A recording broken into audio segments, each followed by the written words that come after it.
Hey, what is up, guys? We have a Panhard bar here today. We received this from a good buddy, and we're going to put it to good use. Now, this is the last puzzle piece I need for my full BMR rear end setup. We're going to install this. There's a couple pieces that you need. It's literally 2 bolts, common sense, and a measuring tape to align it, but it's really that simple.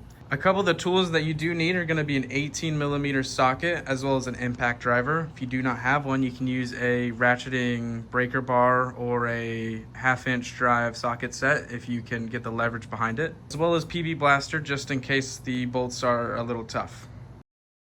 Now this example here is a little used, but it is in extremely good condition. Now it has these grease fittings here as well that you are going to use to basically keep this poly bushing in good shape.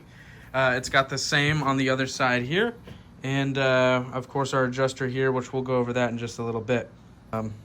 Excuse my AutoZone floor mats. What are those? Forgot to mention as well, you need a form of getting your vehicle into the air. You don't have to have one of these. If you have a roll-on lift style, you can use those as well. Otherwise, jacks and jack stands will do just fine. Then you'll need to drop the car and then kind of snake your way under it and just align it that way.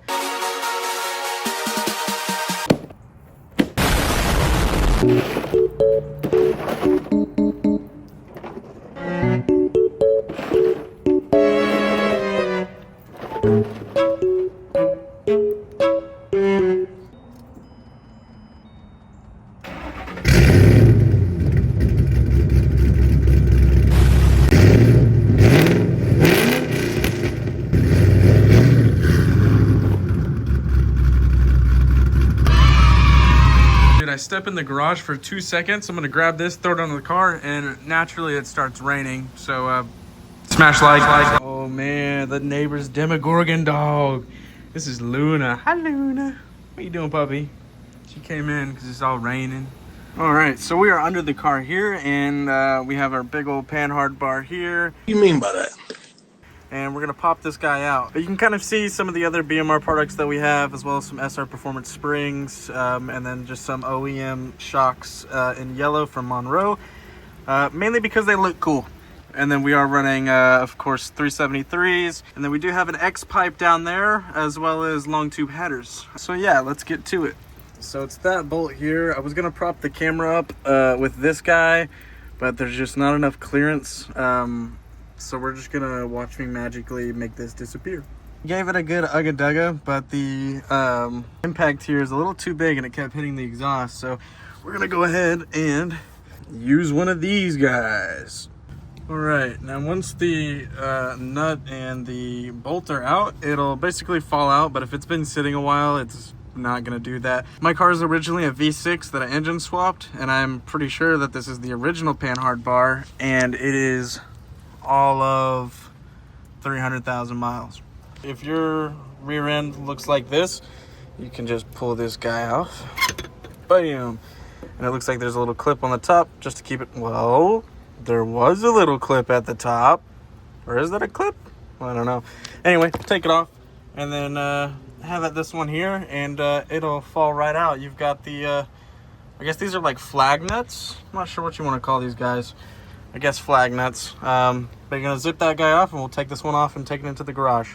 All right, so this guy was not budging at all. So naturally, just like everything in life, we use science, breaker bar, leverage.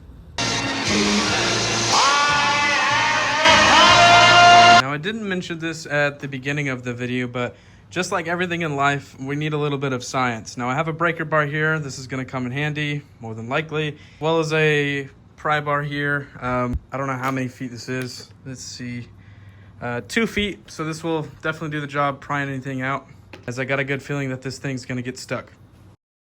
All right, and after hostile negotiations, we finally got this guy out. Now we're gonna align these, but I just wanna see kind of the damage after 300,000 miles.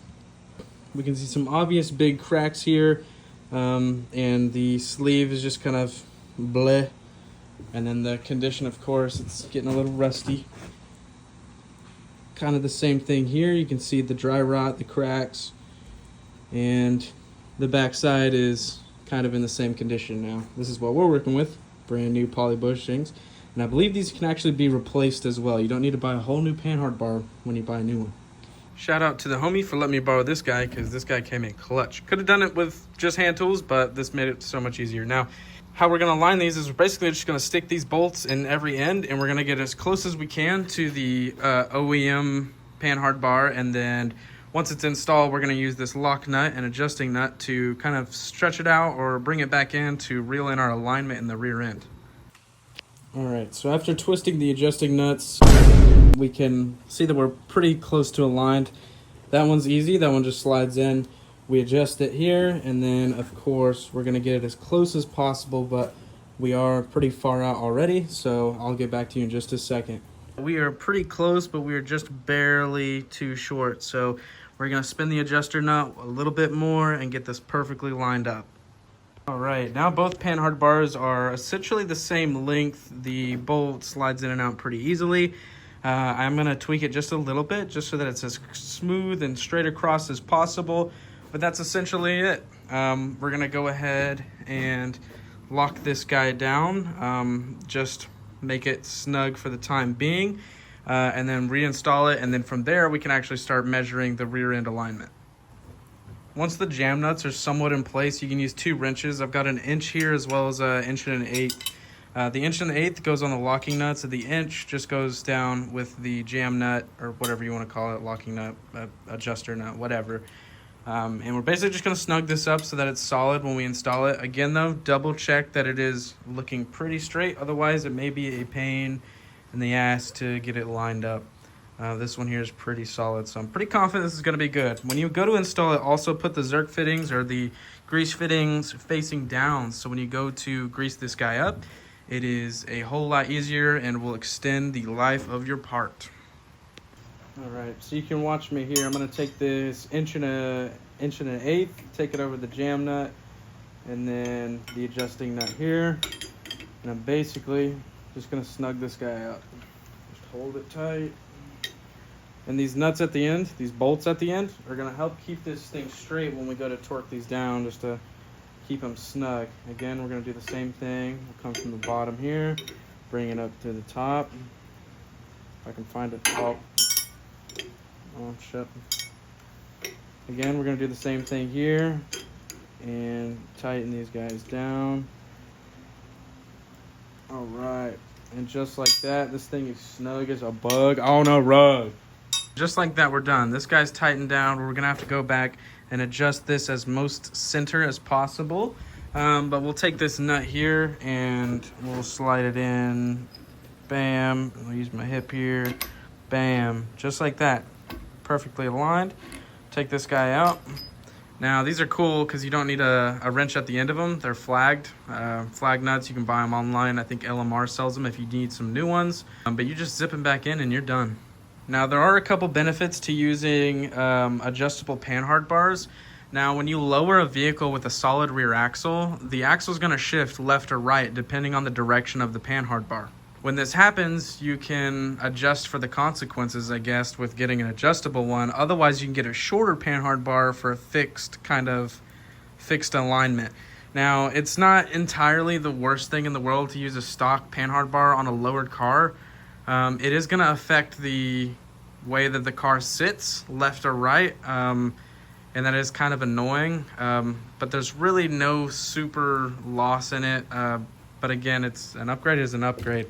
Now, of course, it does have the poly bushings. You're going to get a stiffer feel in the rear end. Solid rear axle cars suffer a lot from kind of like a floaty feel. If you've ever gone fast in an SRA, you can kind of feel the rear end sway like this. A way to adjust for that is a little bit of a higher spring rate, as well as just upgrading bushings and such.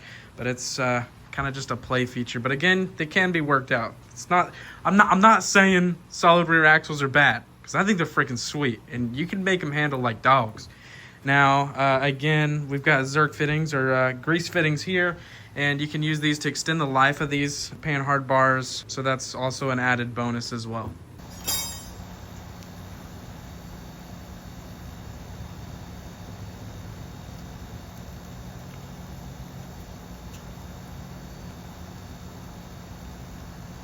Dude, this thing is not being nice. I'm gonna put some WD-40 on it and hopefully that's gonna loosen things up. It was a pain in the ass. I ended up using a jack to jack it up and like kind of wedge it into the position it needs to be. Definitely used some lubricant. I used some wrenches here. This is an inch and an eighth. You're gonna use these to tighten down the locking nuts and adjust the panhard bar, but the car is completely dialed in now. It's way better on fitment. Definitely pretty awesome. Super dark outside, but we'll take a gander. Bam. So our fitment, it's not too bad on this side. And then we are running some 295s. And it's got the same kind of pudge going on over here. So awesome. We'll show this in the daylight in just a minute. And bam. All right. Well, I hope you guys enjoyed. If you're interested in more installation videos and stuff like this, I'm more than happy to post them. If you've got any comments or questions, leave them down below for me. I'll do my best to reach out and respond to as many of them as I can. The links for these will be in the description. You can also find them at Late Model Restoration, American Muscle, and CJ Pony Parts. But anyway, it handles way nice. Left and right motion is really super tight with the poly bushings. Up and down is still stiff as well, probably just because of the tension and trying to get this thing in. But it honestly, it drives nice. It drives quiet, there's no crazy noises, and the fitment is just way better. A little bit of pudge on the left side, bam, and just a little bit of pudge on the right side. That's exactly what we want to see. This thing is pretty dialed in. Anyway, that's it for this video. I'm gonna go ahead and start the car and you guys can just listen to this thing chop. Again, if you have any questions or anything like that, let me know and I'll respond. But my Instagram is right here if you ever want to DM me or have any questions or just want to see some of my content there. If you came from Instagram, hello. Otherwise, I'll see you guys later. But listen to this thing chop.